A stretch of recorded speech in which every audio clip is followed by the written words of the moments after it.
কলকাতার রাজারহাটের ওয়েস্ট বেড়াবেড়ি মেঠোপাড়া এলাকা। ঝনঝনগুলির 4 তলা ভবনের 2য় তলায় A3 ফ্ল্যাট। 6 জানুয়ারি রাতেও এই ফ্ল্যাটে ছিলেন ঢাকা উত্তর সিটির 6 নং ওয়ার্ডের সাবেক কাউন্সিলর তাইজুল ইসলাম চৌধুরী ওরফে বাপ্পি।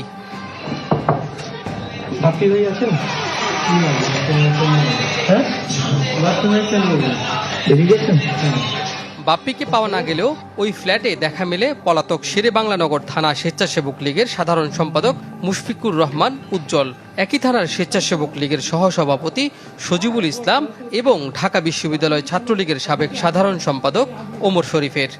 আপনার নাম আপনি কোথায় কটা মামলা খেয়েছেন? আমার নামে 9টা মামলা। এই দুটো সবচেয়ে ডেয়ারিং মামলা হচ্ছে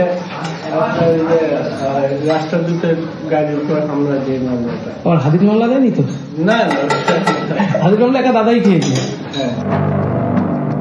বাপ্পি যে এখানে ছিলেন তা নিশ্চিত করেন পলাতক এই নেতারাও।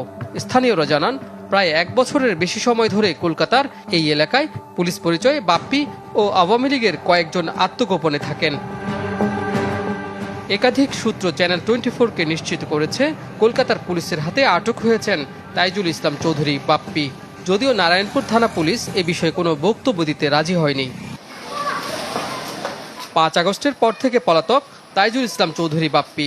রূপনগরে কাউন্সিলর কার্যালয়ের কর্মকর্তারা জানান, সবশেষ 24-এর 3 আগস্ট এখানে এসেছিলেন তিনি।